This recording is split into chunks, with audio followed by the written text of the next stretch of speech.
The Edit PDF tool is specifically designed to work with PDF files. Please note that this feature will only be visible in the editor if you are trying to edit a PDF file. If the file you're working with is not a PDF, for example a docx file, you will not see this option available.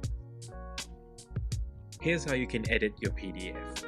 Select the Edit PDF tool, then a warning message will pop up. If you're happy to proceed, click Confirm. Click the section you want to edit and then click the Edit Text tool, which is the pencil icon to start editing your PDF. You can also use the text formatting tools on the right-hand side.